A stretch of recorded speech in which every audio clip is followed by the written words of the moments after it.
Hello, मी doctor Ram Naik. आज आपण form अकाउंटिंगमधील 8वा problem बघणार आहोत. या प्रॉब्लेममध्ये आपल्याला 3 अकाउंट तयार करायचे आहेत. Crop account, livestock account, profit and loss account आणि balance sheet as on that date असं म्हटलेलं आहे. याचा अर्थ 31/3/2020 पर्यंतचा हा आपल्याला अकाउंट तयार करायचा आहे. तर यामध्ये सुरुवातीला आपण पर्टिक्युलर्स, डेबिट, क्रेडिट हे सर्व वाचून घ्यायचं. त्यानंतर याच्यामध्ये काही ॲडजस्टमेंट्सही दिलेले आहेत. 6 ॲडजस्टमेंट्स दिलेले आहेत. 7 ॲडजस्टमेंट दिलेले आहेत. हा प्रॉब्लेम पुणे विद्यापीठाच्या 1997च्या परीक्षेमध्ये विचारला गेलेला होता. थोडा मोठा प्रॉब्लेम आहे आणि थोडी वेगळी ॲडजस्टमेंट्स याच्यामध्ये आहेत. आपण पहिल्यांदा हा प्रॉब्लेम वाचून घेऊया. From the following prepare crop account, livestock account, profit and loss account for the year ended 31st March 2020 and balance sheet as on that date. मी तुम्हाला अगोदरच सांगितलेलं आहे की क्रॉप अकाउंट, लाईव्हस्टॉक अकाउंट आणि प्रॉफिट अँड लॉस अकाउंट हे 3 account तयार करायचे आहेत आणि एक बॅलन्स शीट हा स्टेटमेंटही तयार करायचा आहे. आता याच्यामध्ये डेबिट अँड क्रेडिटची अमाऊंट दिलेली आहे. स्टॉक ॲज ऑन 1/4/2019 याचा अर्थ हा सुरुवातीचा किंवा ओपनिंग स्टॉक आहे. जर ओपनिंग स्टॉक असेल तर ते आपण डेबिट साईडला घेतो क्रॉप अँड लाईव्हस्टॉक अकाउंटच्या, आणि क्लोजिंग स्टॉक असेल तर तो आपण क्रेडिट साईडला घेतो. फार्म हाऊस एक्सपेन्सेस दिलेले आहेत.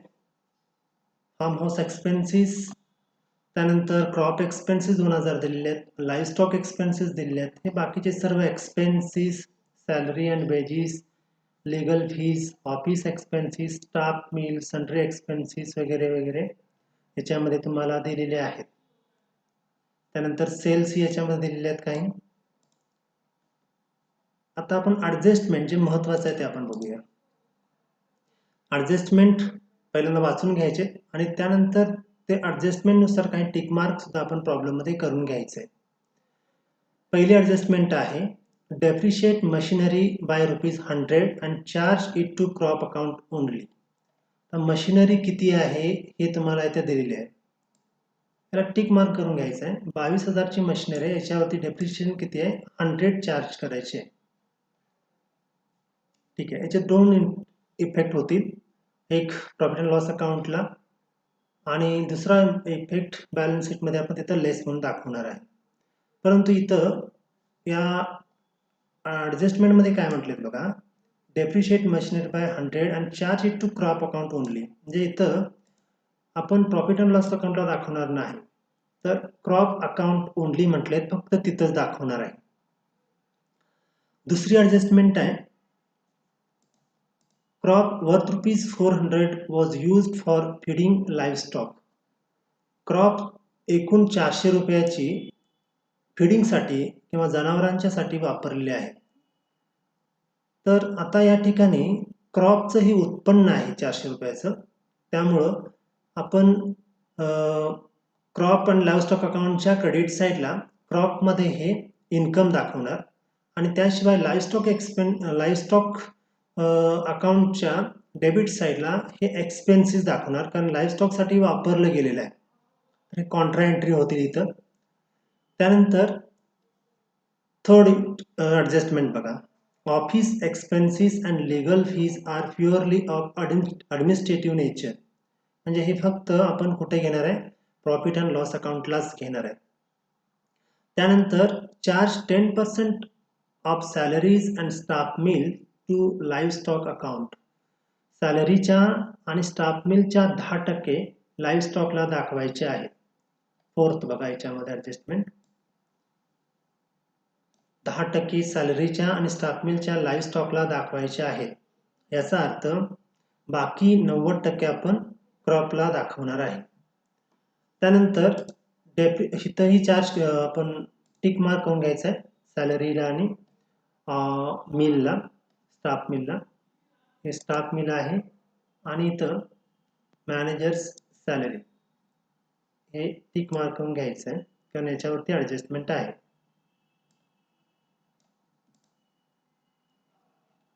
पुढे बघा,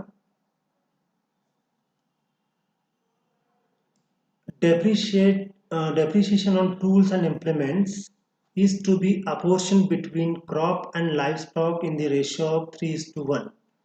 तर टूल्स अँड इम्प्लिमेंट्सच्या वरती डेप्रिशिएशन आहे, तिथं ही टिक मार्क करून घ्या. टूल्स अँड इम्प्लिमेंट्स कुठं असेल तिथं, तर बघा इथं टूल्स अँड इम्प्लिमेंट्स आहे, ही तुम्ही टिक मार्क करून घ्या. पुढे बघा, the manager of the farm resides in the farmhouse. Sixth adjustment.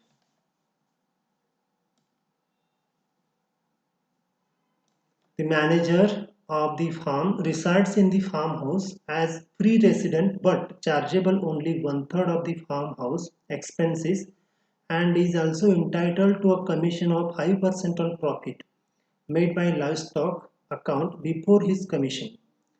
लाईव्हस्टॉक account मध्ये जो प्रॉफिट मिळणार आहे त्याच्यातला 5% भाग कमिशन म्हणून मॅनेजरला द्यायचा आहे आणि तोही कमी करून नंतर प्रॉफिट दाखवायचं आहे, असं इथं म्हटलेलं आहे. आणि त्याशिवाय फार्म हाऊसमध्ये तो राहतो, जिथं त्याला कुठल्याही प्रकारचं भाडं द्यावं लागत नाही, पण त्याला 1/3 फार्म हाऊस एक्सपेन्सेस पे करावं लागणार आहेत. तर फार्म हाऊस एक्सपेन्सेसला इथं टिक मार्क करून घ्या. फार्म हाऊस एक्सपेन्सेस हे बघा इथं आहे 240 आहेत, याला टिक मार्क करून घेऊया आपण, कारण याच्यावरती ॲडजस्टमेंट आहे. त्यानंतर लास्टला क्लोजिंग स्टॉक दिलेला आहे. हे क्लोजिंग स्टॉक आपण क्रॉप अँड लाईव्हस्टॉक अकाउंटच्या क्रेडिटला आणि त्याचबरोबर बॅलन्स शीटच्या असेट साईडला आपण दाखवतो.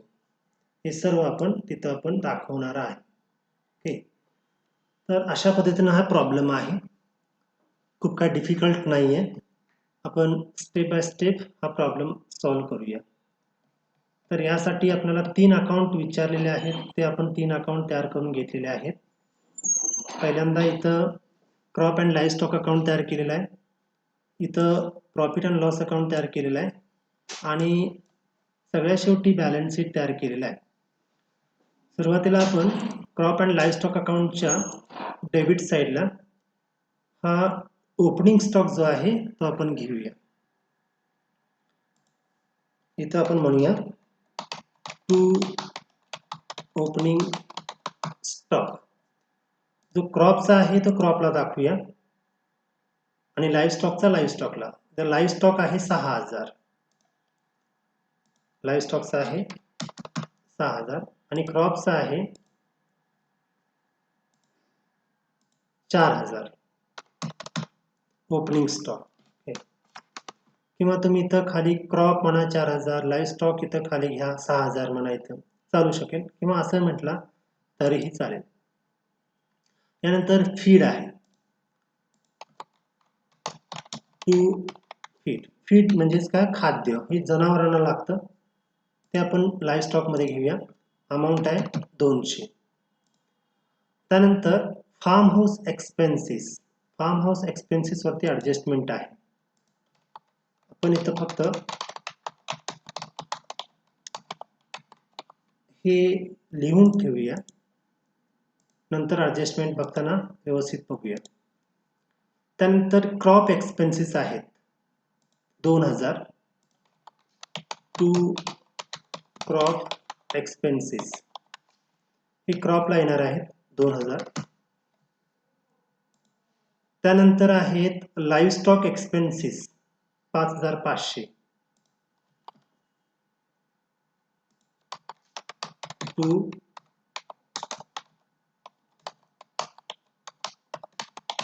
एक्सपेन्सेस 5,500. किंवा इथं एक्सपेन्सेस म्हणून इथं क्रॉपला 2,000 आणि इथं 5,500 लाईव्हस्टॉकला दाखवला तरी चालू शकतं. त्यानंतर लाईव्हस्टॉक परचेसेस दिलेले आहेत,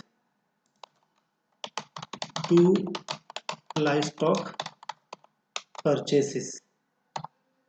हे सुद्धा लाईव्हस्टॉकला आपण दाखवणार आहे. ते परचेस केलेले आहेत 2,500चे.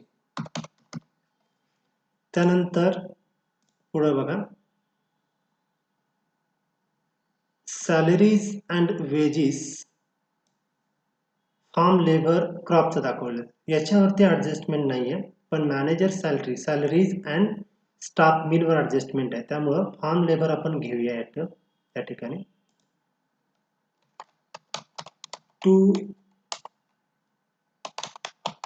Form labour wages, farm labour wages क्रॉपला येणार आहेत 1000.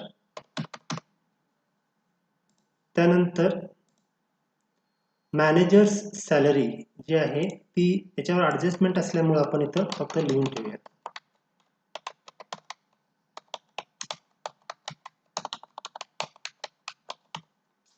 आपण ते नंतर बघू. त्यानंतर लीगल फीज आणि ऑफिस एक्सपेन्सेस हे प्युअरली ॲडमिनिस्ट्रेटिव्ह एक्सपेन्सेस आहेत, त्यामुळं इथं येणार.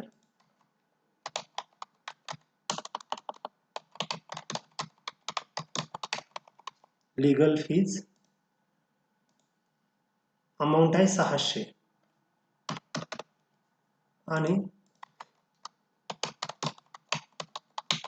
To office expenses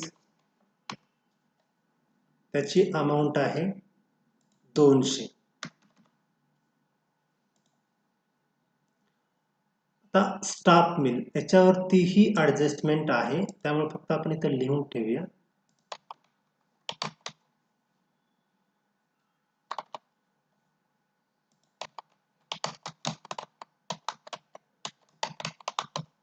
staff mill adjustment आहे, त्याला आपण बोल्ड करून आता ठेवतो. तुम्ही बोल्ड करायचं नाहीये, तर तुम्ही फक्त वहीमध्ये लिहून ठेवायचं, लक्षात ठेवायचं की ॲडजस्टमेंटच्या वेळेला आपल्याला इथं काहीतरी बदल करायचे आहेत. त्यानंतर सन्ड्री एक्सपेन्सेस लाईव्ह स्टॉक म्हटलेलं आहे, इथं घेऊया आपण. टू सन्ड्री एक्सपेन्सेस हे लाईव्ह स्टॉकचे आहेत, त्यामुळं लाईव्ह स्टॉकला घ्या. अमाऊंट आहेत 160.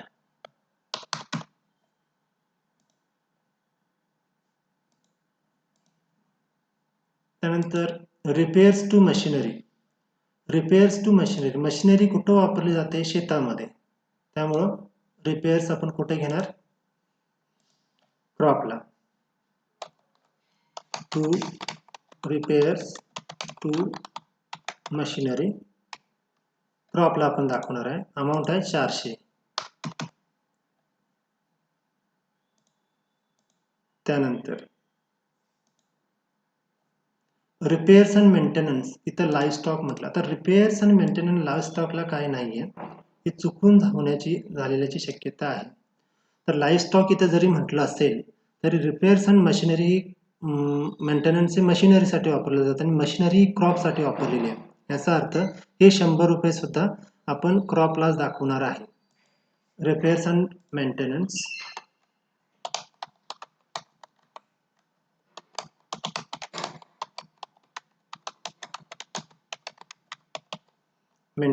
हे सुद्धा आपण इथे दाखवणार आहे.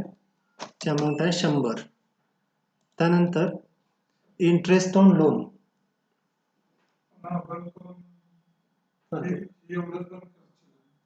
चावी हीच ना? ठीक आहे, ते पण बंद. रिपेअर्स अँड मेंटेनन्स हे लाईव्ह स्टॉकचं आहे, पण प्रत्यक्षात मशिनरी आपण क्रॉपसाठी वापरलेले आहे, त्यामुळं आपण क्रॉपसाठी आपण हे दाखवणार आहे. ते दाखवलं. Repairs and maintenance 100. त्यानंतर इंटरेस्ट ऑन लोन हे क्रॉपचं आहे, तर क्रॉपला आपण दाखवणार.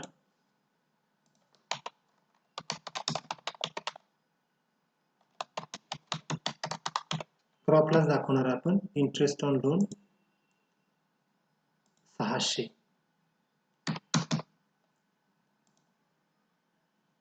त्यानंतर कॅश इन हँड हे काय आहेत? तर ॲसेट आहेत. ॲसेट आपण कुठं दाखवतो? तर बॅलन्स शीटला दाखवायला पाहिजेत. आपण करंट ॲसेट सर्व इथे दाखवूया. Cash in hand 2800.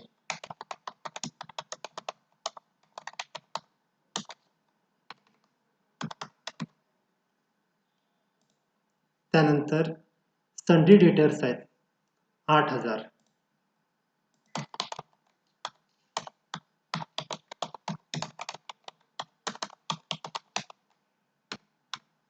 Sundry debtors आहेत 8,000. त्यानंतर टूल्स अँड इम्प्लिमेंट्स हे पण ॲसेट आहेत, आपण दाखवूया इथं. याच्यावरती ॲडजस्टमेंट आहे, त्यामुळे आपण tools and implements inner column मध्ये घेऊया 300. शेड दिलेला आहे लाईव्ह स्टॉक साठीच आहे, पण हे शेड्स लाईव्ह स्टॉक साठी जरी असली तर हे ॲसेट आहे, त्यामुळे आपण हे ॲसेटला दाखवणार. आपण इथं दाखवूया शेड्स 100.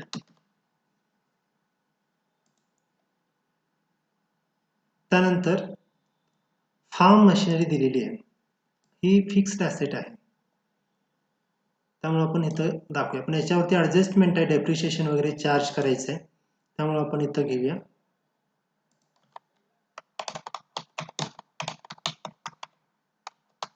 फार्म मशिनरी अमाऊंट आहे 22,000. त्यानंतर आहे land and building. Land and building आहे 40,000ची, तर आपण लँड अँड बिल्डिंग वरती घेऊया.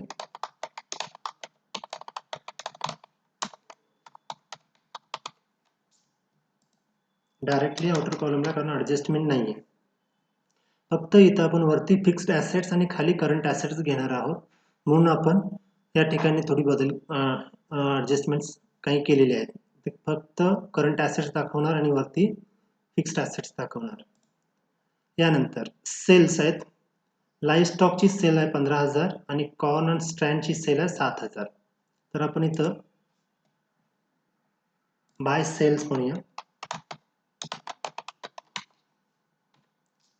क्रॉपची क्रॉपला, आता या ठिकाणी क्रॉप म्हणजे काय, कॉर्न अँड स्ट्रँड हे जे आहे 7,000 रुपयाचे ते सेल दाखवूया इथं.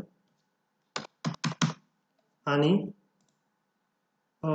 लाईव्ह स्टॉकची 15,000 आहेत, ते 15,000 इथं दाखवूया.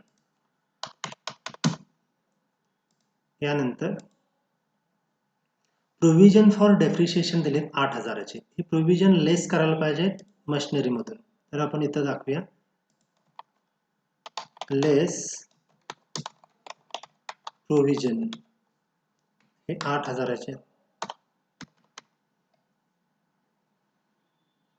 इथं लेस केलं आपण प्रोव्हिजन फॉर डेप्रिशिएशन.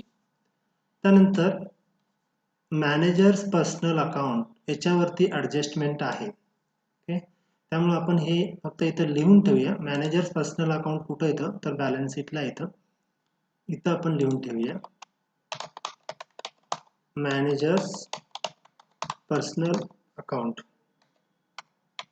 अमाऊंट फक्त इनर कॉलम मध्ये लिहून ठेवूया. आता सध्या 100 आहेत, बोल्ड करूया आपण. त्यानंतर सन्ड्री क्रेडिटर्स आहेत. सन्ड्री क्रेडिटर्स इथे खाली घेऊया.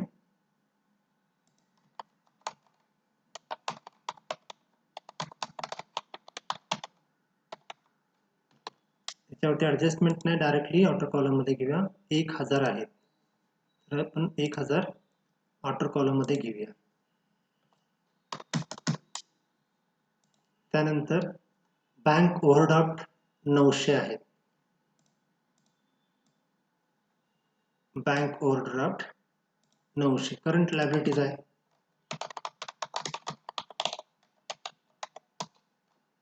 आउटर कॉलम मध्ये 900. त्यानंतर लोन आहे, लोन आपण वर घेऊया. हे पण करंट लायबिलिटीज आहेत, त्यामुळे आपण इथं घेऊया लोन. त्याची अमाऊंट आहे 10,000. आणि सगळ्या शेवटी दिलेत कॅपिटल, हे 56,000. कॅपिटल आपण इथे घेतो, इनर कॉलम मध्ये घेऊया. आता हे जी काही आपल्याला पर्टिक्युलर्स दिलेले आहेत ते सर्व घेतलेले आहेत. जे ॲडजस्टमेंटसाठी आहेत त्याला फक्त आपण बोल्ड केलेलं आहे. आपण बोल्ड केलेलं आहे. जे ॲडजस्टमेंट्स आहेत त्याला आपण बोल्ड केलेलं आहे. अदरवाईज बाकी सर्व घेतलेलं आहे. आता आपण स्टेप बाय स्टेप या ठिकाणी जाऊया ॲडजस्टमेंटकडं. पहिली ॲडजस्टमेंट आहे depreciate machinery by 100 and charge it to crop account only. पहिली ॲडजस्टमेंट बघा, depreciate machinery by 100 and charge it to crop account only. आता इथं डेप्रिशिएशन चार्ज करायचं आहे कशावर? मशिनरीवर. इथं बघा मशिनरी घेतली 22,000ची. आपल्याला प्रॉब्लेममध्ये दिलेलीच आहे मशिनरी 22,000ची ही मशिनरी आहे. प्रोव्हिजन्स त्याच्यामधून लेस करणार आहे आपण 8,000 आणि त्यानंतर इथं 100 रुपये पुन्हा चार्ज करायचं आहे डेप्रिशिएशन. याचा अर्थ इथं आपण काय करणार? लेस डेप्रिशिएशन किती? 100. बरोबर. डेप्रिशिएशन 100 चार्ज करायचं आणि to charge it to crop account म्हटलेत त्यामुळे आपण इथं क्रॉप अकाउंटलाही दाखवणार आहे. त्याचा अर्थ काय? तर 22,000मधून 8,100 वजा होणार. या 22,000मधून 8,100 वजा होणार.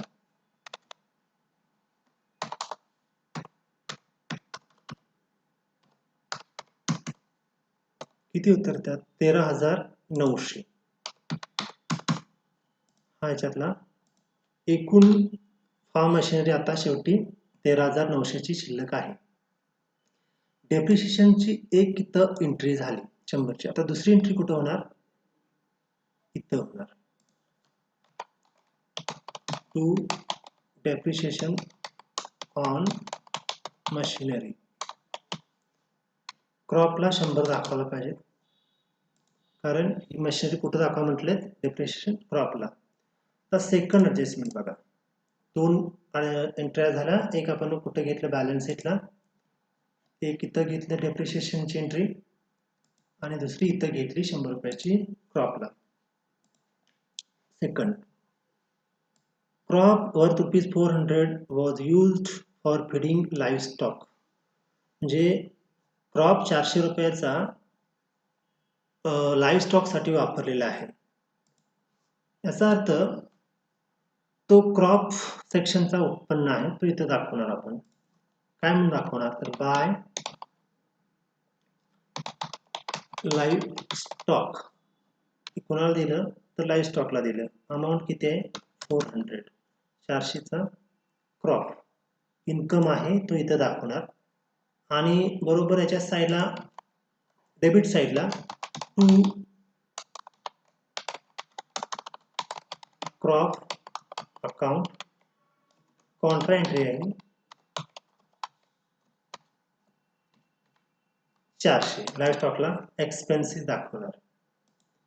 म्हणजे याचे 2 इफेक्ट झाले, एक इथं आणि दुसरा इथं. ओके. त्यानंतर आता तिसरी ॲडजस्टमेंट बघा, office expenses and legal fees are purely of administrative nature असं म्हटलेलं आहे. Office expenses and legal fees are purely administrative nature. हे आपण त्याच पद्धतीने घेतलं आहे. ऑफिस एक्सपेन्सेस आणि legal fees profit and loss अकाउंटला दाखवलेलं आहे. म्हणजे ही सुद्धा ॲडजस्टमेंट आपली पूर्ण झाली. ओके.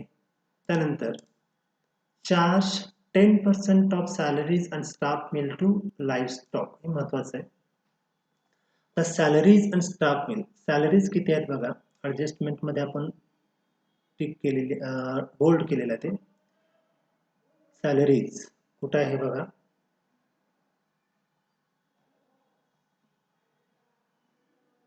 मॅनेजर्स सॅलरी इथं आहे 1,200ची. त्यापैकी 10% कुठं दाखवायचं आहे? तर लाईव्हस्टॉकला दाखवायचं आहे. स्टाफ मिल आणि सॅलरी 10% लाईव्हस्टॉकला दाखवायची आहे. एकूण स्टाफ मिल किती आहेत? मॅनेजर सॅलरी किती आहे? 1,200. बरोबर. 1,200च्या 10% म्हणजे किती होणार? 1200च्या 10% म्हणजे 120 होणार. ते कुठं दाखवायचे आहेत? लाईव्ह स्टॉकला. 1200च्या 10% जर इथं दाखवले तर राहिले किती? 1200 मधून 120 गेले, राहिले 1080. ते मॅनेजर सॅलरी इथं दाखवणार आपण क्रॉपला. एकूण 1200 रुपयाचे 120 इकडे 10% गेले, तर शिल्लक जी आहे ती क्रॉपला राहिली. तर स्टाफ मिलचं पण सेम करणार आहे आपण. स्टाफ मिल बघा किती आहे. स्टाफ मिल आहे 100, बरोबर. स्टाफ मिल आहे 100. तर 100 मध्ये 10%, याचा अर्थ इथं 10 येणार आणि इथं 90 येणार. हे कसं आलं लक्षात आलं? वाटणी केलेली आहे. टोटल स्टॉक मिला 100 पैकी 10% लाईव्ह स्टॉकला गेली, म्हणून आपण लाईव्ह स्टॉकला 10% दाखवले आणि मग शिल्लक जी आहे ती क्रॉपला दाखवली 90. यानंतर ओके, हेही झालेलं आहे. आता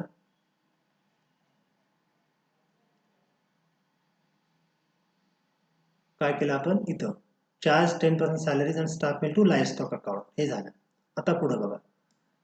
Depreciation on tools and implements is to be apportioned between crop and livestock in the ratio of 3:1. तर डेप्रिशिएशन काढण्यासाठी आपल्याला opening and closing tools and implements पाहिजेत. इथं ओपनिंग आपल्याला मिळालेली आहे. टूल्स अँड इम्प्लिमेंट्स 300 हे जे आहेत ते ओपनिंग मिळालेले आहेत. आपण ते प्रॉब्लेममध्ये घेतलेलं आहे.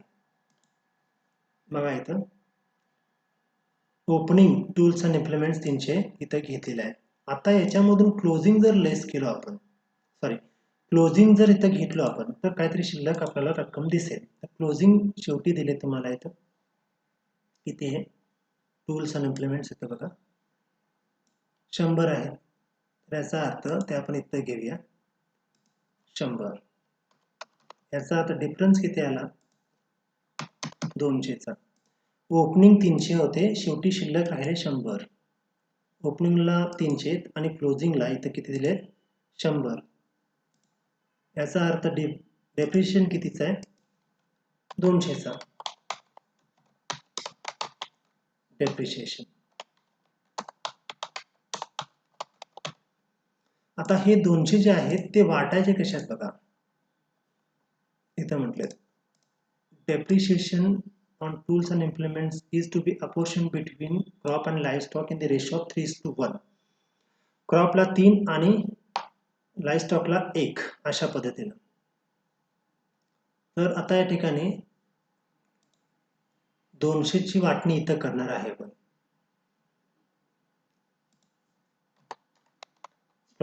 कशामध्ये? क्रॉप अँड लाईव्हस्टॉक अकाउंटच्या डेबिट साईडला टू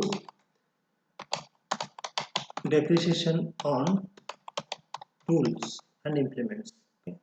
तेवढंच लिहितो मी, इम्प्लिमेंट्स. तर एकूण किती आहेत? 200. 3:1 म्हणजे 3 + 1 किती? 4. म्हणजे एक भाग असेल तर तो 50चा असेल, बरोबर. तर आपल्याला इथं 3 भाग द्यायचे आहेत. 5 त्रिक 15, 150 होणार.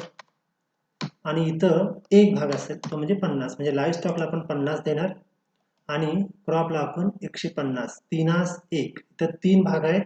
50चे 3, 50 गुणिले 3 करा 150 होतील आणि हे 50 एक भाग. अशा पद्धतीने याची वाटणी आपण केली. तर आपण tools and implements depreciation charge केलं, त्याचे डबल इफेक्ट्स झाले.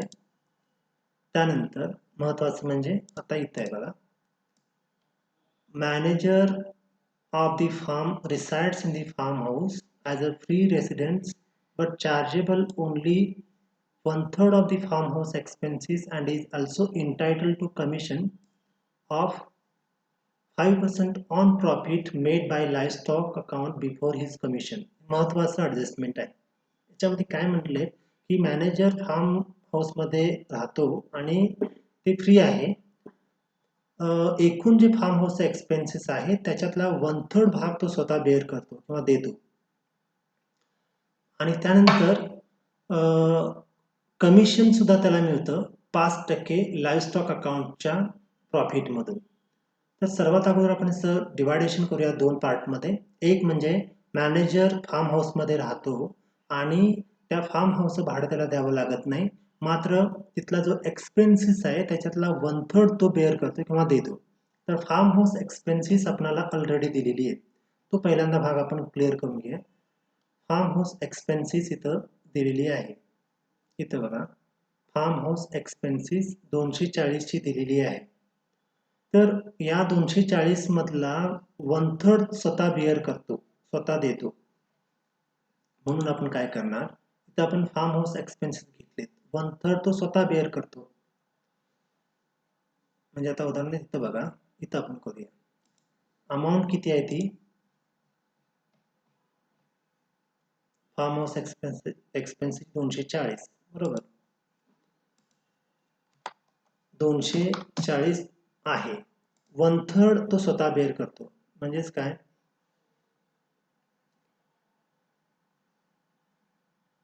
याच्या भागिले 3 किती आलं, 80. तो 80 रुपये स्वतः देतो. तर याचा अर्थ हे आपण लिहून ठेवूया. ओके, तर आपण लिहून ठेवूया 80 काय करतो, स्वतः देतो. म्हणजे मॅनेजर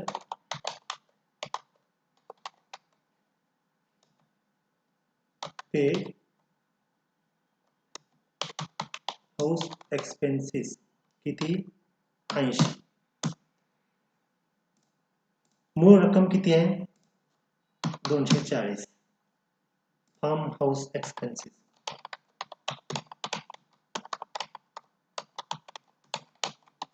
एक्सपेन्स किती आहे, 240.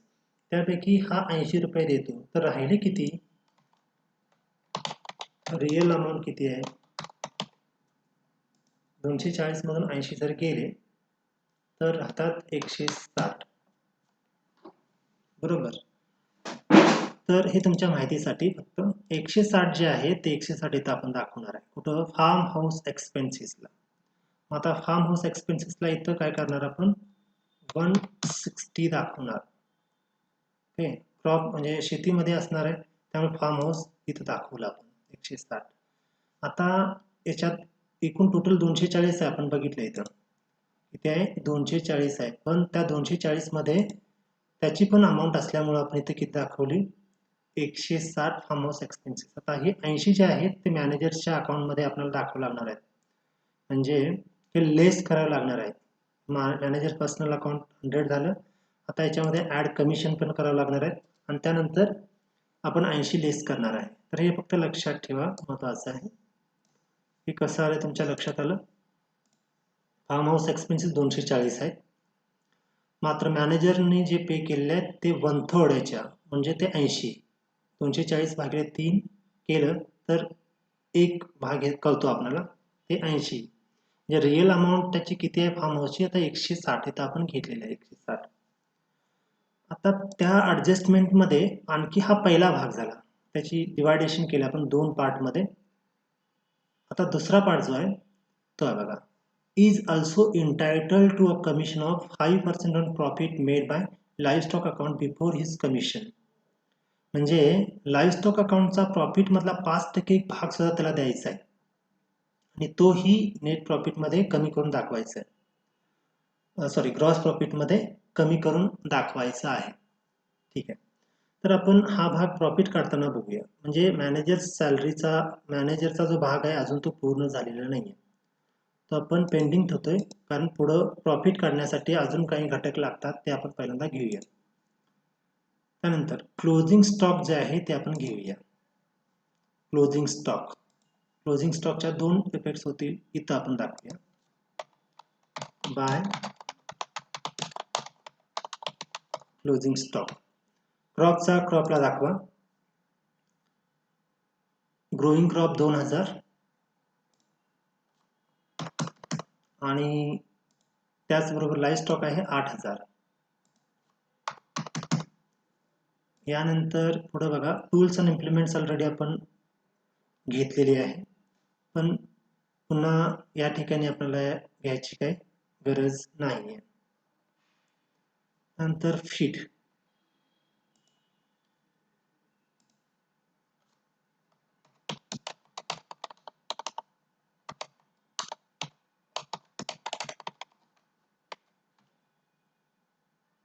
जनावरांच्या साठी फीड वापरली जाते ते इथं दाखवूया. 400 रुपयाची आहे ते इथं आपण दाखवणार आहोत. ॲडजस्टमेंट आता आपण जे आहेत ते इथं घेतलेत.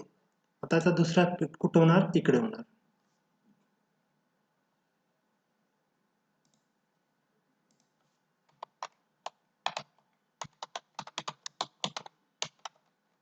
Closing stock.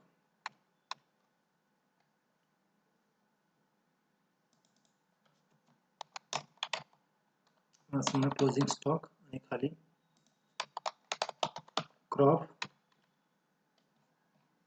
क्रॉपचा आहे 2000 आणि 2000 आणि किंवा आता डायरेक्टली क्लोजिंग स्टॉक म्हणून 10,000 दाखवा. पुन्हा मेन्शन करण्यापेक्षा 10,000 क्लोजिंग स्टॉक आहेत दोन्ही मिळून. क्लोजिंग स्टॉक 2000 आणि 8000 आणि फीडचा आहे 400.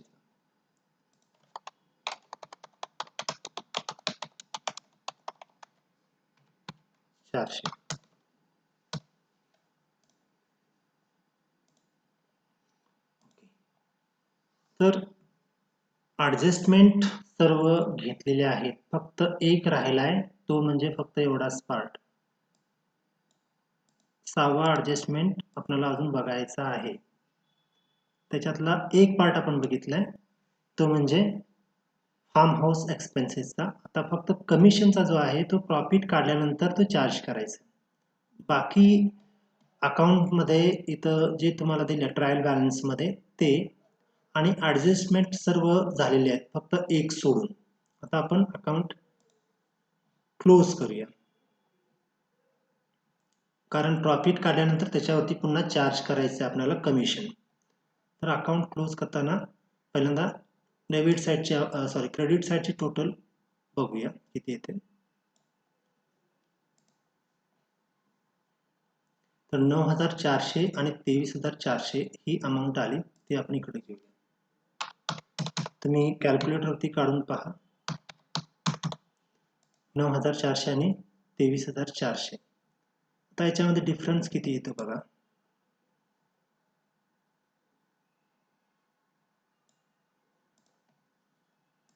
टोटल करा, याच्यातला डिफरन्स काढा, तुमच्या लक्षात येईल किती फरक येतो. 9,680 आणि 14,940 म्हणजे डिफरन्स किती येतो बघा.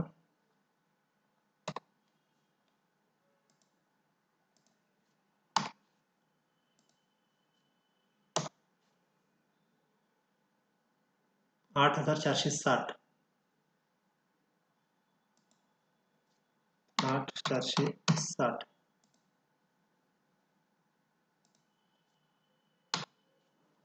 आणि इथं अमाऊंट जास्त आहे म्हणजे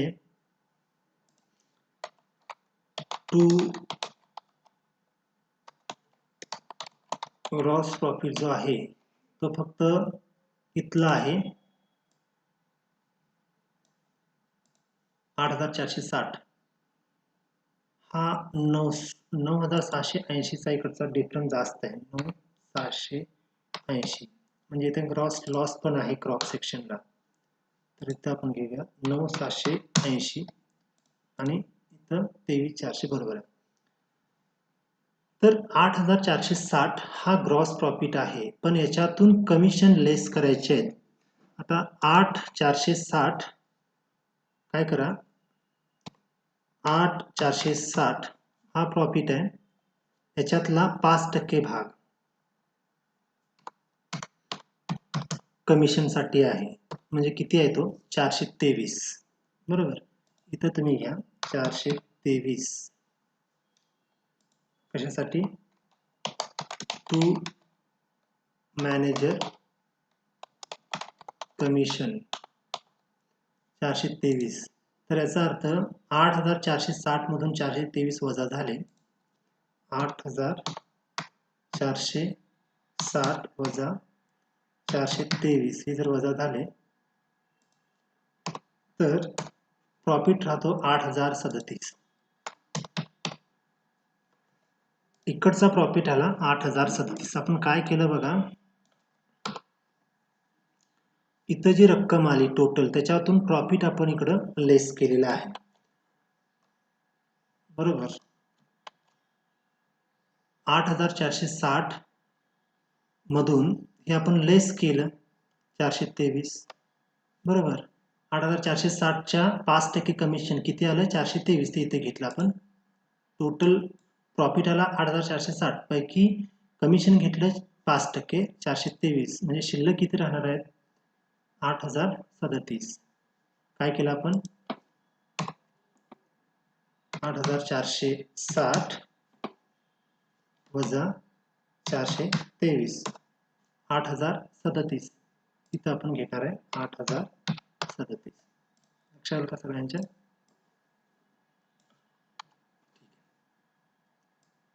8037 आले. यानंतर आता इकडचा प्रॉफिट किंवा सॉरी इकडचा लॉस काढायला पाहिजे. डेबिट साईडची अमाऊंट जास्त आहे त्यामुळे इकडे आपण दाखवणार आहे. याचा लॉस किती आहे ते काढून घ्या, 9400. याचा अर्थ डिफरन्स किती राहतो, 280 इतका डिफरन्स येतो. हा 280 काय आहे, बाय लॉस, ग्रॉस लॉस आहे.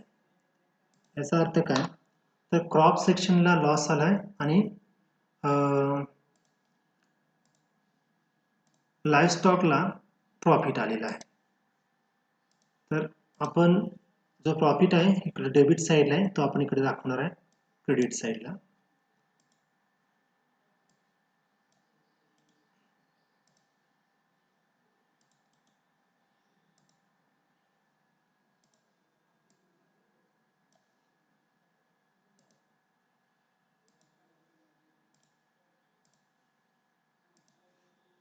तर बाय प्रॉफिट, ग्रॉस प्रॉफिट किती आलेला आहे 8037, 8037. आणि इथं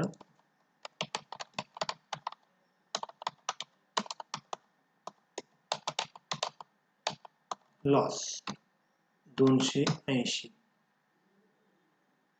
ग्रॉस लॉस इकडे घेतला. आता या ठिकाणी नेट प्रॉफिट काढून बघूया किती येतो. इथं 8037 येणार, इकडे 8037 येणार. याचा अर्थ याच्यामध्ये 1080 म्हणजे 8037 वजा 1080, 6957. 6957 काय आला, to net profit 6957 net profit आहे. तो 6957 इकडे घेणार आपण, ऍड नेट प्रॉफिट किती आहे 6957. तर याचा अर्थाची बेरीज किती येते बघा, 62957 ही टोटल आहे, बरोबर. ह्याच्यामध्ये काही ड्रॉइंग्स वगैरे नाही आहे त्यामुळे आपण 62957 घेतलं. लोन झाला. आता इथं कमिशन घ्यायला पाहिजेत, ऍड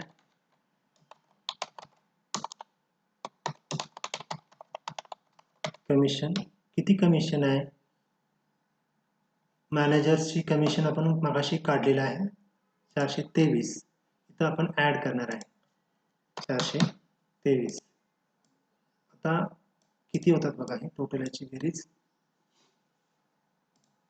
523 होतात टोटल. याच्यामधून लेस काय करणार, फार्म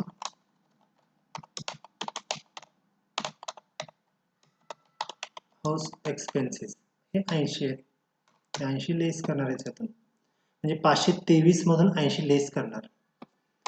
523 वजा 80, 443 इकडं अमाऊंट येणार आहे, बरोबर.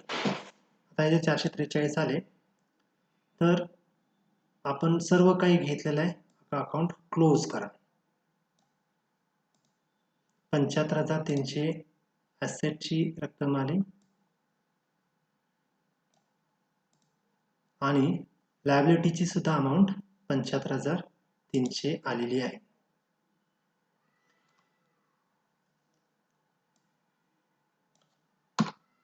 तर अशा पद्धतीनं आपण हा अकाउंट सुद्धा आता टॅली केलेला आहे. काय काय केलं हे तुमच्या लक्षात आलं असेल.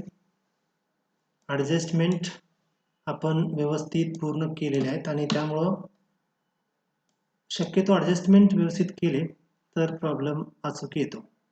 तर तुमच्या लक्षात आलं असेल, हा प्रॉब्लेम जास्त अवघड नाही आहे,